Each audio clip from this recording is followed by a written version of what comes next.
Bienvenido y gracias por estar con nosotros esta mañana. Hoy vamos a estar en Hechos capítulo 18, verso 18 al 28, en un mensaje que he intitulado Aliento para un ganador de almas. Y esta es la segunda parte. Vimos el capítulo 18, verso 9 al 18 la semana pasada y nos enteramos que los judíos querían silenciar a Pablo y querían usar a este nuevo gobernador para de verdad terminar su plan de ataque, si le podemos decir de esa manera. Los judíos trataron de manipular a este gobernador que se llama Galión, trataron de manipular también el sistema justicia romano, pero el gobernador no tendría nada que ver con lo que ellos estaban haciendo, porque era un asunto de la ley judía y no una de la ley romana. Entonces, todos los planes y los esquemas contra Pablo no funcionaron. Y recuerde que Pablo había tenido una visión donde Jesús le dijo a él que nada le iba a pasar y aquí está Jesús cumpliendo su promesa a él. Entonces el versículo 18 nos dice que Pablo permaneció un buen tiempo más. Después de todo, él tiene creyentes que discipular ahora aquí en Corinto. Recuerde que hemos estado en el segundo viaje misionero con Pablo desde Hechos capítulo 15, verso 22. Y el segundo viaje misionero, ¿sabes qué? Pablo ha caminado mucho. Se dice que entre unas 2.700 a 3.000 millas ha caminado para compartir el Evangelio. Y este viaje duró menos unos 3 años. Lo que Pablo suele hacer usualmente cuando va a unas ciudades que iba a las sinagogas, predicaba el Evangelio y usualmente algo pasaba. Por lo general, Pablo era encarcelado, expulsado, golpeado, o el otro lado de la moneda, la gente creía, se salvaba y Pablo establecía una iglesia y después Pablo se iba a la siguiente ciudad.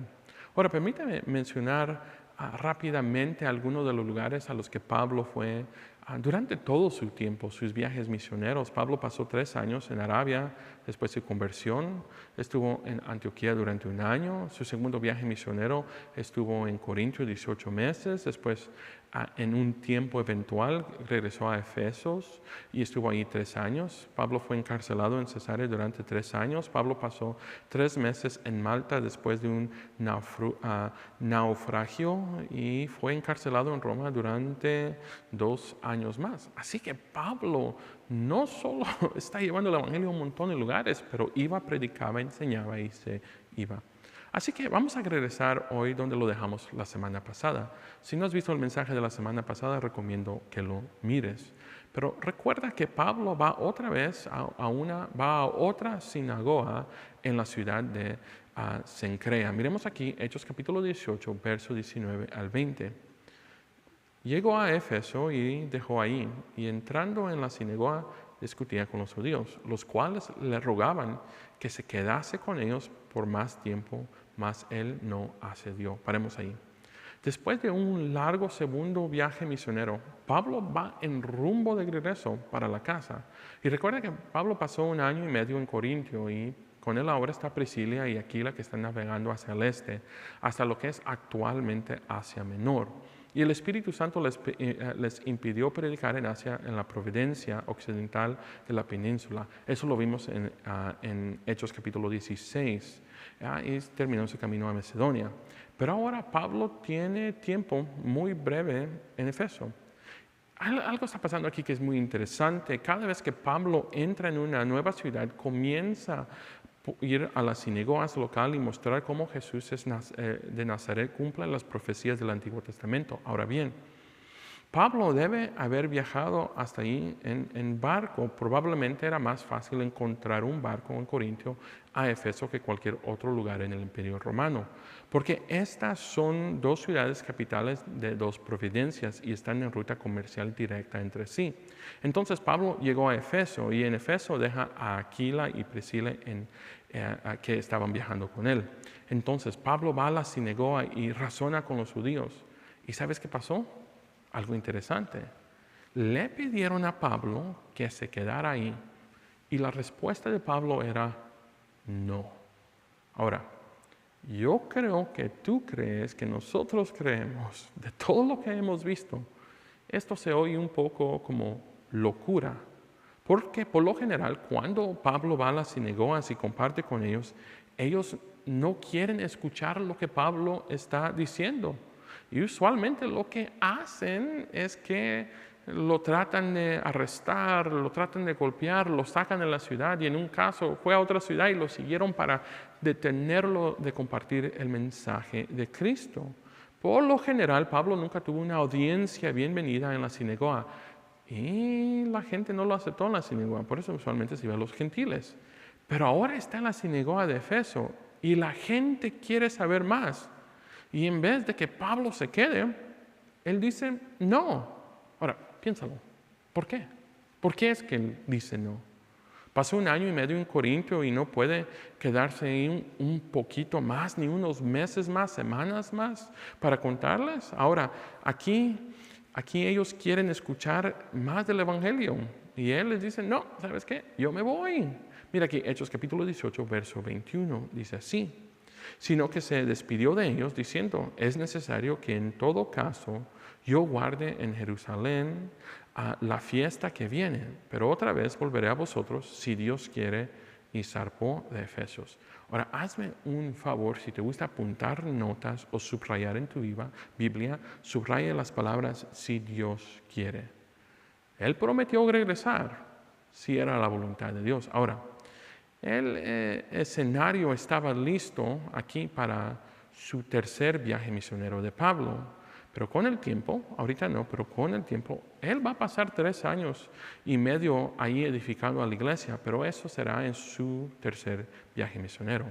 Así que aquí él ahorita está en el segundo viaje misionero, al fin del segundo viaje misionero, y dice, ¿sabes qué? Gente, hermanos en Cristo, volveré a vosotros si Dios quiere. Mientras tanto, Aquila y Priscila continuarán dando el testimonio aquí en Efeso hasta su regreso. Así que Pablo se fue. Okay. La pregunta es, ¿por qué tanta prisa para llegar a Palestina o salir de Efesos? Algunas versiones de la Biblia dan una respuesta añadiendo al versículo 21 la nota de que Pablo se apresuraba para ir a Jerusalén porque tenía que llegar a la fiesta. Aunque es casi seguro que eso no era el texto original, puede ser una conjetura precisa. Posiblemente Pablo se apresuraba a ir a Jerusalén para cumplir su voto, pero cualquiera que fuera sus propósitos, él se embarcó en Cesarea y al puerto de Jerusalén. Luego subió, saludó a la iglesia y luego bajó a Antioquía. Aquí está el punto 3. Recuerde, la semana pasada tuvimos solo 2 puntos. Aquí está el tercer punto. Punto número 3 es, si es la voluntad de Dios, sucederá. Alguien una vez dijo, no sé quién lo dijo, pero dijo, cuando Dios cierra una puerta, no trates de entrar por la ventana. La voluntad de Dios nunca te llevará a donde la gracia de Dios no te puede guardarte. Ahora, a lo largo de los años yo he escuchado a la gente decir que está haciendo la voluntad de Dios, esta es la voluntad de Dios, sí, pero luego se volvió esa decisión en algo bien terrible para ellos. Y me he dado cuenta que mucha gente a lo largo de los años, personas confunden la voluntad de Dios en su vida con sus propios deseos. A veces son miedos o a veces son inseguridades o a veces básicamente solo egoísmo, pero quieren algo tanto que dicen, es la voluntad de Dios, cuando incluso no es así. Tal vez es un trabajo, tal vez es una mudanza a un lugar diferente o tal vez una relación, pero tendríamos que hacer la pregunta, ¿cómo sabemos qué es la voluntad de Dios para nuestras vidas y qué no es la voluntad de Dios para nuestras vidas? Bueno, no tenemos mucho tiempo esta mañana para profundizar el tema de la voluntad de Dios, quiero darte unos 4 pasos rápidos que me han ayudado a mí y ojalá te puedan ayudar a ti. Paso número 1, si hay pecado involucrado, no es la voluntad de Dios. Hay gente que quiere decir que Dios les ha permitido. No. Si Dios dice en la palabra de Dios no, entonces es un no. El paso número 2, la voluntad de Dios es conocible y demostrable. No está en la pantalla, pero Romanos capítulo 12, verso 2 dice, no os conforméis en este siglo, sino transformados por medio de la renovación de vuestro entendimiento. ¿Por qué? Porque es que tenemos que transformar la mente para que comprobéis cuál sea la buena voluntad de Dios, agradable y perfecta. Y paso número 3, creo que esta es la que nos va a costar a muchos, es que tienes que ser paciente. Conocer la voluntad de Dios a veces es difícil porque requiere paciencia. Es natural querer conocer toda la voluntad de Dios inmediatamente en este momento. Solo que Dios me diga qué es lo que va a hacer y qué es lo que tengo que hacer y así vivimos. Pero no suele ser así. Él nos va a revelar un paso a la vez. Cada movimiento es un paso de fe y nos permite seguir confiando en Él. Y el paso número 4. Prepárate para cambiar de dirección. Queremos que Dios nos dé los detalles específicos, pero usualmente no pasa así. ¿Dónde trabajar? ¿Dónde vivir? ¿Con quién casarme? ¿Qué automóvil comprar? Dios nos permite tomar decisiones. Y si nos sometemos a Él, Él tiene maneras de prevenir las decisiones equivocadas y cambiar nuestro camino. Mire, yo he conocido a gente que me ha dicho que ellos saben que lo que están haciendo no es la voluntad de Dios, pero ellos lo quieren hacer. ¡Wow! Es como manejar en un freeway con todas las luces apagadas de los automóviles, o estar caminando cerca de un barranco sin saber a cuánto de distancia está la caída. ¿Por qué harías eso? Pero hay gente que está tan egoísta que ellos lo van a hacer como ellos quieran, de la manera que ellos quieran. Y eso va a tener un costo grande. Pero déjeme clarificar algo también. No estoy diciendo que la voluntad de Dios es fácil. Aún yo voy a decir que si vas a estar en la voluntad de Dios, va a haber tiempos difíciles. Pero la recompensa siempre va a ser mejor que pasar por tiempos difíciles por tu propia voluntad. Recuerde, recoger nuestra cruz y negarnos a nosotros mismos diariamente no es fácil. Por eso me encanta cuando Pablo dijo, volveré a ti si Dios quiere.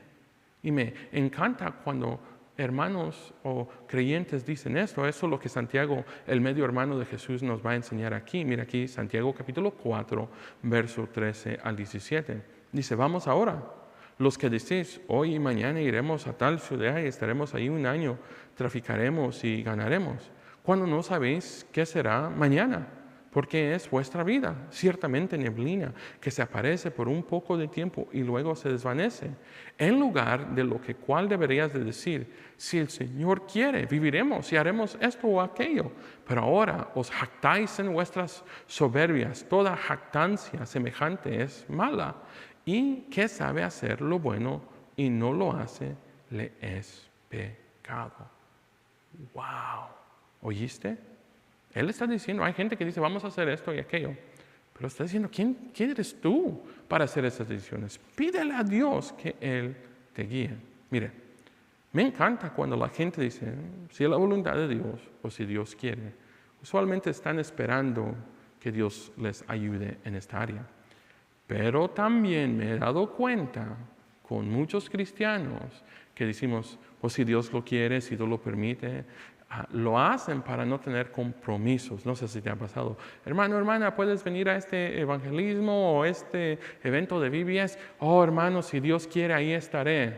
Y tú sabes que no vas a ir, solo que estás tratando de ser amable para no ir o hacer algo que debes hacer. Te estoy diciendo, sería muy bueno si vas a estar diciendo, si es la voluntad de Dios, que de verdad ores y pidas por la voluntad de Dios.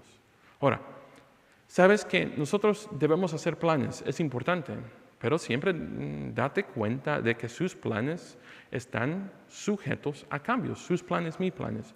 Dios tiene el derecho de decisión sobre nuestros planes, así que sigue adelante, haz planes, ten sabiduría, pídele a Dios la sabiduría, guianza para todos tus planes, pero recuerda que Dios puede cambiar tus planes. Ok, miremos aquí Hechos capítulo 18, verso 22, y vamos a ver solo la primera parte, la A.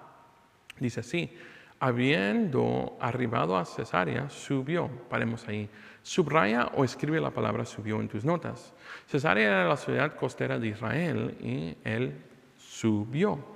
Y cuando usted lee eso, significa que Pablo ha subido a Jerusalén. Y si quieres imaginar a Israel hoy, verías un término literalmente, dice, voy a subir. Y esta es la palabra hebrea que se dice aliyah, que significa subir. Entonces, cuando le dices a un judío que voy a subir, lo que significa para el israelita es que te vas del país hacia Israel, te vas a mudar a Israel y vas a subir a Jerusalén. Y dicen esto por un par de razones. Primero, porque Jerusalén está a unos 2.600 pies sobre el nivel del mar, pero por lo general, desde cualquiera de los entornos alrededor de Jerusalén, hay que ascender para llegar arriba. Estás subiendo a la colina, estás ascendiendo. En el Antiguo Testamento estaban estos salmos, no sé si has oído de esto, escríbelo en tus notas, los salmos de la ascensión. Y si han leído estos salmos, los salmos de la ascensión, son 15 salmos que comienzan en el Salmo 120, que se considera como un cántico que se cantaba durante la ascensión de los peregrinos al templo de Jerusalén. Así que literalmente estás ascendiendo, estás subiendo a Jerusalén, usualmente cantando estos salmos o recitando estos salmos de ascensión.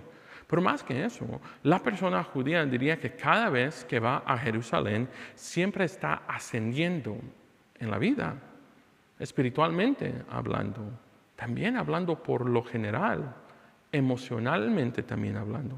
En otras palabras, está subiendo, está mejorando su vida. Entonces, cuando ves las palabras Él subió, son sinónimos de que Él fue a Jerusalén, fue a Cesarea porque quería asistir a la fiesta en Jerusalén. Mira aquí, Hechos capítulo 18, verso 22b. Subió para saludar a la iglesia y luego descendió a Antioquía. Pablo fue a Jerusalén, pero no se quedó mucho tiempo ahí. No era tan importante para Pablo, a pesar de que era muy importante para cualquier persona judía que visita y estar en Jerusalén. Pero tienes que recordar algo, que Pablo era un fariseo estudiado por Gamaliel en Jerusalén. Pero recuerda que Pablo también tiene un pasado muy malo y ha estado involucrado en algunas situaciones difíciles en Jerusalén. Antes de explicarte lo que te quiero explicar, tal vez tú imaginas esto. Tal vez tú viniste a Cristo más tarde en tu vida y tal vez tú conociste o hiciste daño a alguien en tu pasado, o tal vez la gente te conocía por otra cosa en tu pasado. Y un día te ven, hay unos que van a decir, wow, has cambiado. Y hay otros que van a decir, yo todavía recuerdo lo que me dijiste o lo que me hiciste. Recuerde, Pablo no tenía una buena reputación en un tiempo aquí. Si diríamos, no tenemos tiempo en la pantalla, eso te lo voy a decir rápido. A Hechos capítulo 7, versos 58 al 60 nos dice que echaron a una persona fuera de la ciudad y lo apedrearon. Y después que apedrearon a esta persona, los testigos llevaron sus ropas y se los tiraron a los pies de un joven llamado Saulo. ¿Y quién es este Saulo? Pues Saulo es Pablo. Pero, ¿de quién estaban hablando? Estaban hablando de Esteban. Pero algo pasa interesante que creo que es bueno recordar esto, que Esteban fue el primer mártir cristiano, es decir, que Esteban fue el primero de muchos millones desde ese tiempo que fue asesinado por creer en Jesús. Y recuerdas que la historia que Esteban invoca a Dios y mientras lo apedreaban, él decía, Señor Jesús, recibe mi espíritu. Y cuando llegas al verso 60, algo tan lindo pasa. Esteban se arrodilló y gritó con gran voz, dice, Señor, no los acuses de este pecado. Y habiendo hecho eso, él durmió, a decir, murió.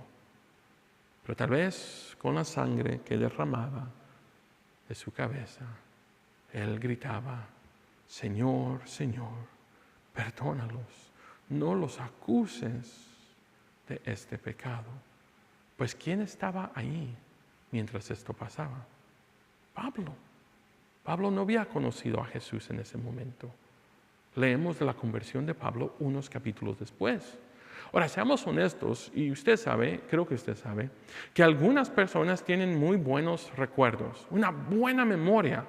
especialmente a no olvidar cosas malas. Y por eso Pablo es odiado en Jerusalén. Así que saliendo de Efeso, navega a través del Mediterráneo, llega a Cesarea, sube a Jerusalén, está ahí para la fiesta y luego baja a Antioquía en Siria, donde comenzó su segundo viaje misionero. Es decir, esto, Pablo ha regresado o ha terminado donde él comenzó. ¿Y puedes creer? Así de simple. El segundo viaje misionero de Pablo ha acabado. Ahora, ¿cuáles serían una de las lecciones que nosotros podemos aprender de este segundo viaje misionero de Pablo? Bueno, realmente hay muchos. Déjame darte unos cuantos aquí. No están en la pantalla. Los voy a decir un poco despacio, así los puedes apuntar en tus notas. Número 1, Pablo estaba siguiendo la dirección del Espíritu Santo.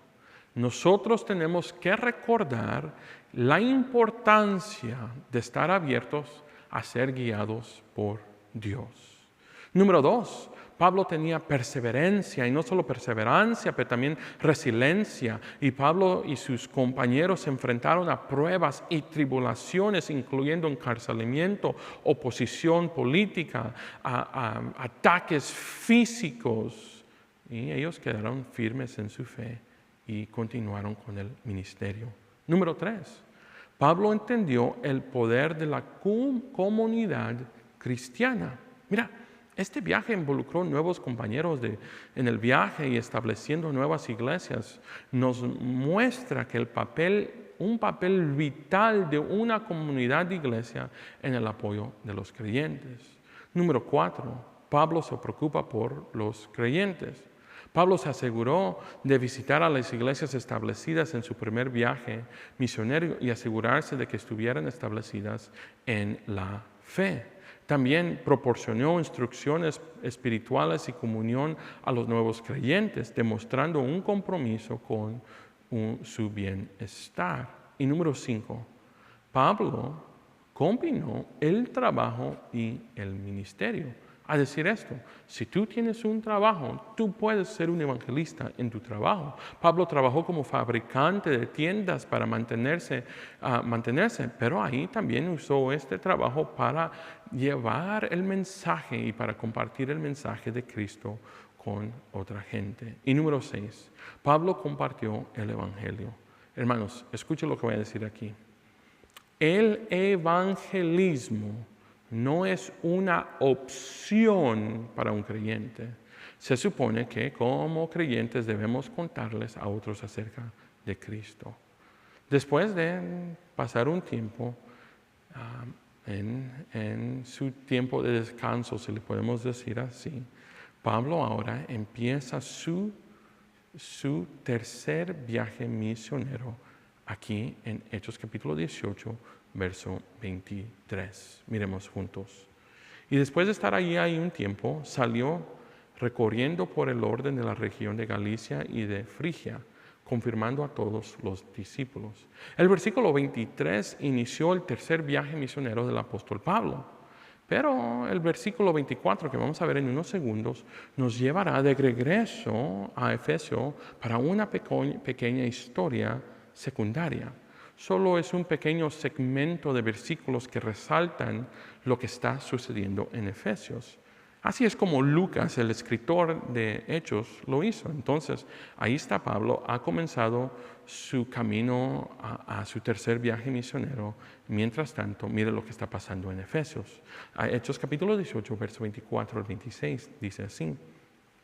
Luego entonces al Efeso, un judío llamado Apolos, natural de Alejandría, varón elocuente, poderoso de las Escrituras. Este había sido instruido en el camino del Señor y siendo de espíritu fervoroso, hablaba y enseñaba diligentemente lo concerniente al Señor, aunque solamente conocía el bautismo de Juan. Y comenzó a hablar con denudo en las sinagogas, pero cuando le oyeron, Priscila y Aquila, recuerde, ellos se quedaron ahí, le tomaron aparte y le expusieron más exactamente el camino de Dios. Aquí está el punto número 4 para nosotros. Si estás dispuesto, Dios te usará grandemente. Aquí está nuestra introducción a Apolos. Es maestro de escritura hebrea, es un seguidor cercano de Juan el Bautista. Él sabe algo acerca de Jesucristo, pero no está claro cuánto él sabe o cuánto Juan le había enseñado.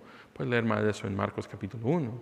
Así que escuchó más de estos creyentes más tarde, Priscila y Aquila. ¿Y sabe qué? Que tal vez él sabe que Jesús es el Mesías, pero tal vez no lo entiende mucho Apolos. Apolos era una persona interesante. Su nombre completo sería Apolino, que significa seguidor de Apolo. Y Apolo es un griego, es un dios griego, el hijo de Zeus, si conoces tu mitología griega. Entonces, es un judío con un nombre pagano, un nombre griego, Apolino, y su apodo es Apolos. Es un judío helenístico, es decir, es un judío con influencia griega. Y él está en un lugar que es la ciudad de Alejandría, que está en Egipto. Ahora, Alejandría en Egipto es la segunda ciudad más grande del Imperio Romano en los tiempos del Nuevo Testamento. Era enorme, pero un tercio de su población, unos 250,000 de ellos, eran judíos. Alejandría fue fundada por quien tú crees que fundó la ciudad Alejandría. Probablemente lo hayas adivinado, Alejandro el Magno o Alexander the Great. En el año 332 AC, Alejandro el Magno fundó la ciudad y era una ciudad griega muy progresista. Alejandría tenía un gran grupo de judíos, tan grande que la gente tomaría más refugiados. Los judíos encontraron refugio ahí. ¿Y sabías que era lo más probable que Jesús vivió allí un tiempo? María y José llevaron a Jesús huyendo de Herodes y Egipto en los primeros años de Jesús. Y lo más probable es que fueron a Alejandría. Pues bien, ahora Apolos de Alejandría aparece en Efesos. Ahora, lo interesante aquí es, porque él es judío con un nombre pagano, pero es un judío mesánico más o menos, o parte, porque no sabemos cuánto de verdad él sabe.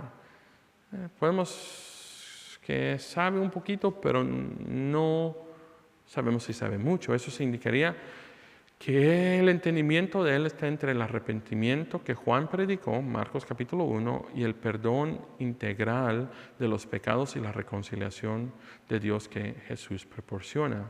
Él debe saber que Jesús es el Mesías, porque eso es lo que Juan predicó en Juan capítulo 1. Pero Pablo probablemente no se da cuenta de la gran ruptura que los seguidores de Jesús hicieron con el judaísmo. No tiene el Espíritu Santo, parece compartir creencias con otras personas en Efesios. Así que aquí está Apolos con este intelecto brillante en una ciudad riqueza de intelectual y prosperidad. Se presenta en Efesios y predica a Jesús, pero no sabe todo lo que está predicando. De hecho que Jesús murió en una cruz y resucitó entre los muertos. Y debe ser bastante persuasivo. Entonces Aquila y Priscila le enseñan el camino de Dios con una mejor precisión. Y la pareja muestra quién es Jesús y qué vino a hacer. Y Apolos acepta esto con un entusiasmo. Su explicación se convierte él en un poderoso evangelista. Aquila y Priscila probablemente pensaron, ¿sabes qué? Este Apolos, se está hablando bien, está como predicando bien, pero si supiera toda la verdad, fuera un excelente predicador. Así que lo discipularon, lo entrenaron, y él se vuelve de verdad, elocuente maestro de las Escrituras. Ahora, una vez Apolos entiende completamente lo que hizo Cristo, él es imparable. Él va a Corintios y continúa la obra que Pablo muestra, que Pablo estableció, mostrar cómo Jesús coincide con la descripción del Mesías en las Escrituras hebreas.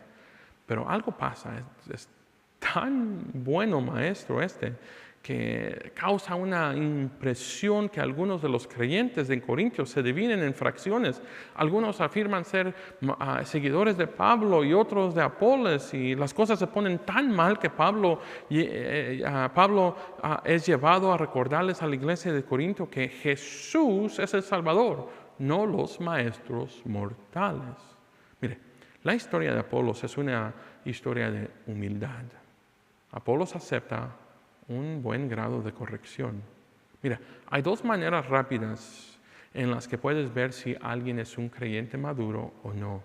Y una de ellas, la primera es en la forma que ellos toman corrección. Corrección buena y de una persona que está intentando corregirlos con amor. La segunda es si ellos dejan que celos dirijan su vida. Lo digo esto porque Pablo habla de la obra de Apolos en Corinto, lo hace sin celos. Él dice, yo planté, Apolos regó, pero Dios dio el crecimiento, 1 Corintios capítulo 3. Y debido a que los primeros evangelistas trabajan en equipo, el mensaje que Jesús se difunde rápidamente por todo el imperio romano, tal como Jesús lo había planeado. Y a menudo estas dos cosas, el no poder aceptar corrección bien y estar celosos, estas son las cosas que impiden que un cristiano crezca. Aún me atreveré a decir que son las cosas que impiden que una iglesia crezca saludablemente. La falta de aceptación de corrección y tener celos es importante que nosotros nos demos cuenta para que nosotros podamos ser corregidos cuando debemos ser corregidos, pero también recordarnos que Dios tiene un camino para nosotros y un camino para otro, y no hay que ponernos celosos de lo que otro tiene y tal vez nosotros tenemos. ¿Por qué? Porque es Dios el que decide. Tú no sabes cuántos sacrificios la persona que tú tal vez tienes celos de ha tenido que pasar para llegar a donde Dios los tienes. Y tal vez cuántos sacrificios tú no has hecho que podrías ahora comenzar a hacer. Mira, Hechos capítulo 18, verso 27 al 28 dice así. Y queriendo él pasar a Acaya, los hermanos lo animaron y escribieron a los discípulos que le recibían. Y llegando allá fue de gran provecho a los que por la gracia habiendo creído, porque con gran vehemencia refutaba públicamente a los judíos, demostrando por las Escrituras que Jesús es el Cristo. ¡Wow! Así que en un periodo muy corto de tiempo, Apolo se fortaleció en su teología y fue a Corinto, donde Pablo había estado durante 18 meses para refutar a las sinagogas con mucha precisión a lo que había aprendido. Apolos continúa la obra liderando la iglesia y tratando de alcanzar a los judíos que continuamente rechazaron a su Mesías. En este momento, Pablo sabe muy poco de Apolos, si sabe algo o nada de él, pero pronto él va a considerar a este hombre, Apolos, su socio en la construcción de la iglesia de Corinto. Mire, al principio compartía el evangelio y a menudo yo me preguntaba, esa es una historia mía, al principio cuando yo compartía el evangelio, a menudo me preguntaba, a esa persona que le compartí el evangelio hace unos 6 meses, ¿qué pasaría?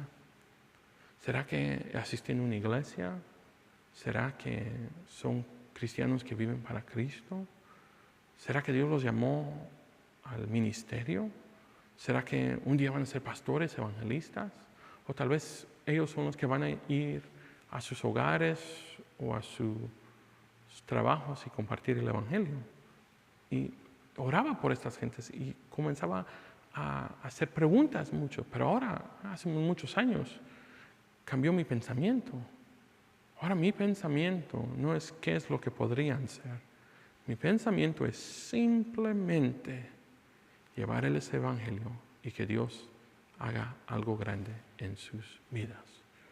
Mire, ayer estaba trabajando, o esta semana estaba trabajando con una asociación y también una asociación bautista estatal. Y fuimos a ver iglesias que tal vez están en decadencia, muriendo o están teniendo un tiempo difícil. Y había una iglesia que se miraba totalmente que no estaba pintada, el zacate estaba feo, como que las puertas no se habían abierto en años.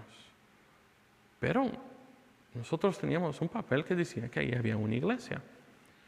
So decidimos parar enfrente de la iglesia, nos bajamos del carro y le fuimos a preguntar a vecinos qué saben de esta iglesia.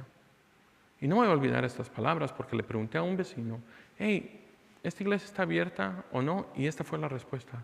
Me dice, yo no sé si gente viene a esa iglesia o no. Y él dice que él ha vivido allí por años. A decir que si hay una iglesia, tal vez unos 3, 4, 5, que la persona que vive al otro lado de la calle de su iglesia no sabe el Evangelio, ni sabe que esa iglesia está ahí. ¿Y cómo sé que no sabe el Evangelio? Porque hablamos con él y nadie le había compartido el Evangelio. Nuestro trabajo es llevar el Evangelio. Nuestro trabajo es compartir a Cristo.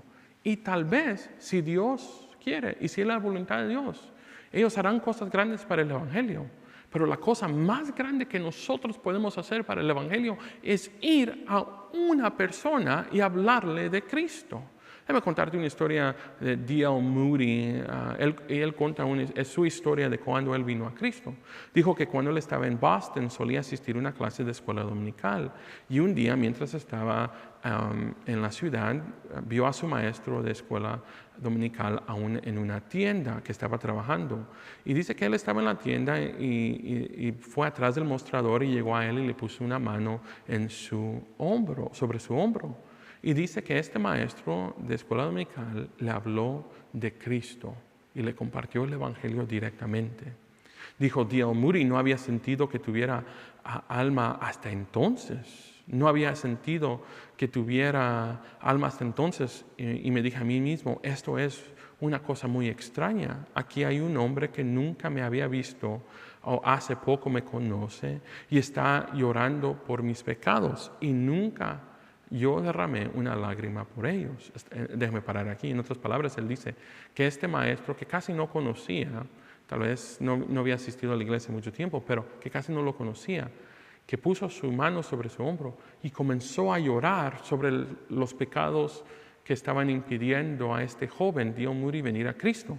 Pero D.L. Moody dijo que él se dio cuenta en ese momento que este hombre lloraba sobre los pecados de él, pero él mismo no había llorado sobre sus propios pecados. Pero dice, ahora entiendo y que es tener una pasión por las almas de los hombres y orar por sus pecados. No recuerdo lo que me dijo, pero todavía recuerdo sentir el poder de la mano de ese hombre en mi hombro esa noche. ¡Wow! Alguien tomó tiempo de su día para llorar por una persona perdida.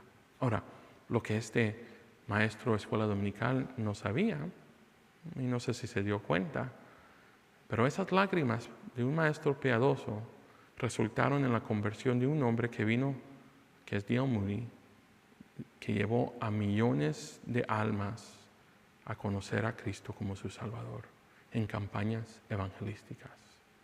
Mire, tal vez la persona que tú le compartes a Cristo no va y hace grandes cosas como millones de almas venir a Cristo.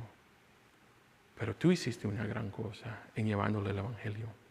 Y tal vez, solo tal vez, esa persona, hombre o mujer, regresa a su casa y toda su casa es salva. El trabajo de nosotros es llevar el Evangelio. ¿Para qué?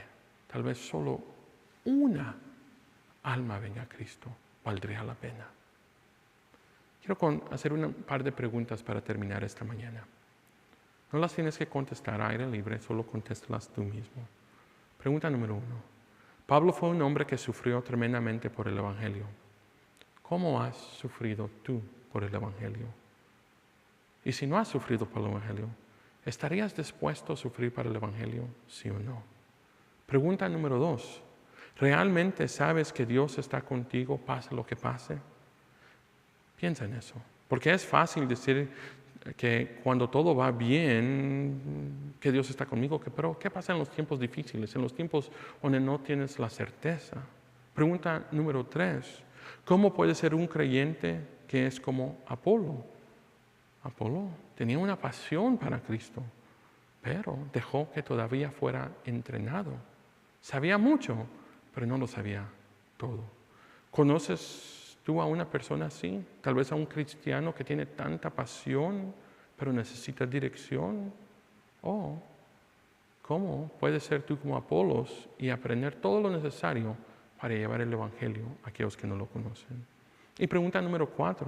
Basándonos en este texto, podemos ver claramente que el Señor quiere salvar a las personas perdidas. Y aquí está la pregunta: ¿qué estás haciendo tú hoy, este día, esta semana, este año, para permitir que Dios te use para llevar el Evangelio y que gente sea salvada. En otras palabras, estás permitiendo que Dios obre a través de ti para alcanzar a los perdidos. Inclinemos nuestros rostros esta mañana. Señor, venimos delante de ti. Te damos gracias, Señor, que podemos recibir el aliento de ti. Señor, no solo el aliento cuando estemos fuertes o débiles, pero siempre. Ayúdanos, Padre, a llevar el Evangelio, Señor, a gente, no solo al otro lado del mundo, pero al otro lado de la calle, tal vez al otro lado del pasillo de nuestra casa.